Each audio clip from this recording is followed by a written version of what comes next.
السلام علیکم ورحمۃ اللہ وبرکاتہ۔ اعوذ باللہ من الشیطان الرجیم، بسم اللہ الرحمن الرحیم۔ وَقُلْ جَاءَ الْحَقُّ وَزَهَقَ الْبَاطِلُ إِنَّ الْبَاطِلَ كَانَ زَهُوقًا۔ جی ناظرین، آج ہم جس حوالہ سے گفتگو کرنے جا رہے ہیں وہ یہ ہے کہ ایک ہی محفل کے اندر، ایک ہی مجلس کے اندر مفتی منیب الرحمان حفظہ اللہ تعالی اور مفتی اکمل قادری حفظہ اللہ تعالی، ان کے درمیان کیا بحث و مباحثہ ہوا ہے، یعنی کیا جھگڑا ہوا ہے، وہ ہم ویڈیو تو دیکھیں گے، لیکن ناظرین بات جو ہو رہی ہے وہ ہے نعت خوانوں کے بارے میں۔ کیونکہ آپ دیکھیں گے بریلوی مکتب فکر کے اندر نعت خوان، یعنی اگر کوئی نعت پڑھتے ہیں پہلے نمبر پہ ان کے چہرے پہ سنت رسول نہیں ہے، نمبر 2 اگر وہ نعت پڑھتے ہیں تو پھر وہ شرکیہ نعت پڑھتے ہیں۔ تو اب مفتی اکمل قادری حفظہ اللہ تعالی نے غصے میں یہ بات کہی ہے کہ یہ قرآن حدیث کی بات کیوں نہیں کرتے، یہ صرف قصے کہانیاں، یہ پھر مفتی اکمل قادری کہہ رہے ہیں یہ قصے کہانیاں بیان کرتے ہیں۔ اگر مولوی دیکھیں تو وہ بھی قصے کہانیاں، اگر نعت خواں دیکھیں تو وہ بھی قصے کہانیاں، اگر نعت خواں دیکھیں تو وہ بھی شرکیہ باتیں کرتے ہیں، اگر مولوی ان کے دیکھیں تو وہ بھی شرکیہ باتیں کرتے ہیں۔ میں چاہتا ہوں ناظرین وہ جو ویڈیو ہے نا مفتی اکمل قادری حفظہ اللہ تعالیٰ کی اور مفتی منیب الرحمان حفظہ اللہ تعالیٰ کی، وہ ہم ملاحظہ فرماتے ہیں، پھر انشاءاللہ ناظرین اسی حوالہ سے ہم بھی گفتگو کرتے ہیں۔ تو آئیے ناظرین مل کے گفتگو سنتے ہیں۔ نبی کریم صلی اللہ علیہ وسلم کے دور میں کیا یہی ہمارے شاعر تھے؟ نعتیہ محفل، ختم قادریہ، 11ویں شریف، 12ویں شریف، کیا یہ چیزیں نبی کریم صلی اللہ علیہ وسلم کے دور میں شاعر کی حیثیت سے متعارف تھیں؟ نہیں، وہاں مسلمان کی پہچان تھی قرآن، حدیث، مسائل، جہاد، خدمت دین، نبی کریم صلی اللہ علیہ وسلم کی محبت کا عملی ثبوت دیتے ہوئے آپ کی اطاعت کرنا۔ اور آج مسلمان نے ان شاعر کو ترک کر کے ان شاعر کو اختیار کر لیا جس میں کھانے پینے کا موقع مل جائے۔ طبقہ علماء بھی قرآن و حدیث کو بیان کرتے ہوئے ڈرنے لگا ہے، وہ کہتے ہیں لوگ سنیں گے نہیں۔ ایک مولانا صاحب بیان کر رہے تھے کہ غوث پاک رضی اللہ تعالیٰ عنہ کا اگر کوئی پہلے نام بے وضو لے لیا کرتا تھا مر جاتا تھا۔ پھر اللہ نے فرمایا عبد القادری آپ کیا کر رہے ہیں؟ تو انہوں نے کہا اچھا ٹھیک ہے، اس کے بعد اگر وہ بے وضو نام لیتا تو ایک بال ٹوٹ جایا کرتا تھا۔ ہماری عوام کو یہ تماشے چاہیے، عمل کرنا کہو، اطاعت رسول کرنا کہو، حرام کے چھوڑنے کا نہ کہو، ہمیں یہ قصے سناؤ، کہانیاں سناؤ، چسکیاں پلاؤ۔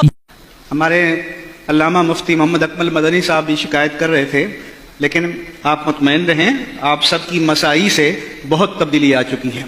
اور میں نے گزشتہ 3-4 ماہ پورے پاکستان میں بڑے بڑے جلسوں سے خطاب کیا ہے۔ الحمدللہ لوگ اب اس کا ادراک کر رہے ہیں، دین کی ترجیحات کو سمجھ رہے ہیں، اور اب وہ پہلی جیسی فضا نہیں ہے۔ آپ سے میں یہ نوجوان فضلاء، علماء، متخصصین سے کہتا ہوں کہ اللہ تبارک و تعالیٰ نے انبیاء کرام کا ذکر کرنے کے بعد فرمایا کہ ان اقیم الدین، اس تاکید کے ساتھ کہ دین کو قائم کرو۔ تو اقیموں کا لفظی معنی ہے کھڑا کرو۔ اب یہ نہیں ہے کہ دین لیٹا ہوا ہے، دین بیٹھا ہوا ہے، آپ نے پکڑ کے کھڑا کرنا ہے۔ لیکن غوث الاعظم محی الدین عبد القادر الجیلانی رضی اللہ عنہ کے حوالے سے یہ روایت موجود ہے کہ وہ کہیں جا رہے تھے، ایک نحیف و نزار شخص کہ جو اٹھنے پر بھی قادر نہ تھا، تو اس نے حضرت کو اشارہ کیا کہ مجھے سہارا دیں۔ آپ نے سہارا دے کر اسے اٹھایا، اور جب کھڑا ہو گیا تو بالکل تندرست و توانا تھا۔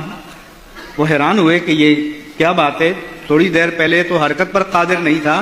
تو اس سے ان کو بتایا گیا کہ میں آپ کے نانا جان کے دین کی تمثیل ہوں، کہ حالات نے مجھے گرا دیا تھا لیکن آپ کی وجہ سے مجھے دوبارہ زندگی ملی ہے۔ اور اسی معنی میں محی الدین ان کو کہا جاتا ہے، احیاء دین۔ تو اس لیے آپ دین کو کھڑا کب کریں گے؟ جب آپ میدان میں کھڑے رہیں گے۔ اگر آپ بیٹھ جائیں گے، اگر آپ لیٹ جائیں گے، اگر آپ باطل کے سامنے بچھ جائیں گے تو پھر آپ دین کو نہیں کھڑا کر پائیں گے۔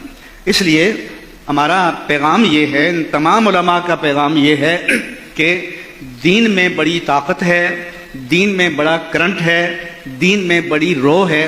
آپ پوری قوت کے ساتھ، جرأت کے ساتھ، جسارت کے ساتھ، استقامت کے ساتھ آپ کھڑے ہوں اور دین کے مدافع بنیں اور دین کے محافظ بنیں، اور دین آپ کو گرنے نہیں دے گا۔ یہ مجھ جیسے کمزور بندے کا تجربہ ہے کہ جو اللہ کے دین کے ساتھ کھڑا ہو، اللہ کا دین کبھی بھی اسے گرنے نہیں دیتا۔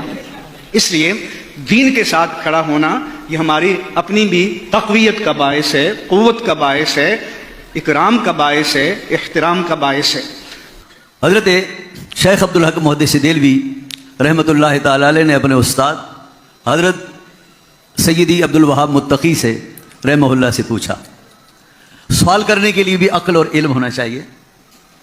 انہوں نے سوال کیا کہ حضور ہمارے ہاں ہندوستان میں بزرگان دین کا عرس ہوتا ہے، سیدنا غوث اعظم کی 11ویں شریف ہوتی ہے، یا عرب میں اس قسم کی چیزیں نظر نہیں آتی، یہ فرمائیے ہمارے دیار میں جو 11ویں شریف ہوتی ہے، بزرگوں کے آراس ہوتے ہیں، سوال کا انداز دیکھیے، دین میں اس کی کوئی اصل ہے یا نہیں؟ یہ نہیں پوچھا گیا، نبی پاک صلی اللہ علیہ وسلم نے یہ کیا، حضور کے عہد کے بعد لوگوں نے کیا، یہ جاہلانہ اعتراض ہوتا ہے۔ تو کیا پوچھا، کیا دین میں اس کی اصل ہے؟ تو جواب میں فرمایا اسلاف کے ہاں عرس اور ان چیزوں کا کوئی عطا پتہ نہیں ہے، یہ بعد کے حضرات نے صوفیاء کرام کی ایجادات ہیں، وَلَهُمْ فِيهَا نیات، اور اس کام میں ان کی اچھی اچھی نیتیں شامل تھیں، لیکن شریعت و دین میں اس کی اصل موجود ہے۔ تو علماء نے کیا کہا، جو کام نبی پاک صلی اللہ علیہ وسلم کے بعد ایجاد ہوا ہو، اگر دین میں اس کی اصل موجود ہے تو وہ بدعت حسنہ ہے، اور اگر دین میں اس کی اصل کا کوئی نام و نشان نہ ہو وہ بدعت سیئہ ہے۔ یہ خوبصورت بات ہے، اصولی بات ہے، صحیح بات ہے۔ تو کیا پوچھا گیا، حضور اس کی دین میں اصل ہے یا نہیں؟ اگر اصل ہے تو پھر یہ بدعت حسنہ ہونی چاہیے، اور اس میں اصل نہ ہو تو بدعت سیئہ ہونی چاہیے۔ فرمایا دین میں اس کی اصل ہے، دین میں اس کی اصل ہے۔ کیا اصل ہے؟ فرمایا اس کی اصل ہے مہمان نوازی۔ کوئی آنے والا مہمان آئے اس کے لیے دسترخوان بچھانا، اس کی خدمت کرنا، اور انواع و اقسام کے کھانے اس کے سامنے رکھنا۔ فرمایا یہ ہے مہمان کی عزت، اور یہ ہے مہمان نوازی، اور مہمان نوازی ایک ایسا امر ہے جو تمام انبیاء علیہ السلام میں مشترک رہا ہے، اور حضور نبی پاک صلی اللہ تعالیٰ علیہ وسلم کی خاص خصائص میں سے ایک مہمان نوازی ہے۔ حضرت خدیجۃ الکبریٰ نے نبی پاک صلی اللہ علیہ وسلم کو حرا سے اترنے پر جو خراج تحسین پیش کیا، اس کے 5 جملے ہیں۔ آپ نے فرمایا، آپ نے عرض کیا، لا یخزیک اللہ ابدا انک لتصل الرحم وتحمل الکلہ وتکسب المعدوم وتقری الضیف وتعین علی نوائب الحق۔ نبی پاک صلی اللہ علیہ وسلم کی زندگی کے خاص کاموں میں سے ایک مہمان نوازی ہے۔ فرمایا یہ مہمان نوازی کے زمرے میں آتا ہے، اس میں کوئی حرج کی بات نہیں ہے۔ تو دین میں اس کی اصل ہے یا نہیں؟ تو ہر آدمی کہتا ہے کہ میں متسلب ہوں، اس کے لیے ایک علامت ہے۔ حضرت شیخ محقق شاہ عبدالحق محدث دہلوی، حضرت امام ربانی مجدد الفسانی شیخ احمد سرہندی، اعلیٰ حضرت امام اہل سنت امام احمد رضا بریلوی رضی اللہ عنہم، ان کے نظریات کو جو شخص اپنائے گا انشاءاللہ العزیز وہ سلامتی کی راہ پر چلنے والا کہلائے گا۔ ان عقائد کو سنبھالیے اور آگے بڑھیے، تو انشاءاللہ العزیز پھر آپ نے دین کا صحیح معنوں میں کام کیا۔ جی ناظرین، آپ نے یہ ویڈیو ملاحظہ فرمائی، تو ناظرین میں اگر یہ بات کہوں تو مفتی اکمل قادری حفظہ اللہ تعالیٰ بالکل برحق کہہ رہے ہیں۔ وہ کہہ رہے ہیں کہ بات کبھی قرآن کی بھی کر لیا کریں، کبھی حدیث کی بھی بات کر لیا کریں، کہ سوائے قصے کہانیاں کے علاوہ میں کچھ آتا ہی نہیں ہے، معاذ اللہ استغفر اللہ۔ لیکن ناظرین یقین مانیے، اگر نعت کی بات کی جائے تو رب العالمین کے اندر قرآن اس بات کی گواہی دے رہا ہے۔ رب العالمین کا قرآن کیا کہہ رہا ہے، ان اللہ وملائکتہ یصلون علی النبی یا ایھا الذین آمنوا صلوا علیہ وسلموا تسلیما۔ اور اگلی بات ہم کرتے چلیں ناظرین، اگر نعت کی بات کریں تو نعت نبی پاک صلی اللہ علیہ وسلم کے صحابی حضرت حسان بن ثابت رضی اللہ عنہ نے بھی پڑھی ہے۔ یقین مانیے یہ نبی پاک صلی اللہ علیہ وسلم کا نعت خواں ہے، انہوں نے بھی نعت پڑھی ہے۔ احسن منک لم ترکت عینی واجمل منک لم تلد النساء خلقت مبرأ من کل عیب کانک قد خلقت کما تشاء۔ لیکن ناظرین انہوں نے ایسا کوئی جملہ شرک یا جملہ نہیں کہا۔ اور اگلی بات ہم کرتے چلیں، اگر یہ نعت کو دوسرے نمبر پہ دیکھ لیں، آپ کو یا تو پیر عبدالقادر جیلانی رحمۃ اللہ علیہ کے قصے سنائے جائیں گے، یا پھر آپ کو بابا جی علی حجویری رحمۃ اللہ علیہ قصے کہانے سنائے جائیں گے، یا وہ ہندوستان کے اندر نام مجھے نہیں آتا اس کی قصے کہانیاں بیان کیے جائیں گے، اور یہاں تک کہیں گے کہ یہ جی یہاں تک قصے بیان کیے جاتے ہیں کہ امام حسن بصری رحمۃ اللہ علیہ رابعہ بصری سے ملنے گئے۔ امام حسن بصری جو ہیں وہ پانی پہ عبادت کر رہے ہیں، اور رابعہ بصری اوپر مسلح ہواؤں میں اڑا کر، یعنی آسمان کے اوپر مسلح بچھا کر تو اس کے اوپر یہ یعنی عبادت کر رہی ہے۔ ایسے ایسے قصے بیان کیے جاتے ہیں۔ باقی حیرانگی والی بات یہ ہے کہ میں ان لوگوں کے اوپر حیران ہوتا ہوں، قرآن حدیث چھوڑ کر یہ قصے کہانیوں کے پیچھے لگے ہوئے ہیں۔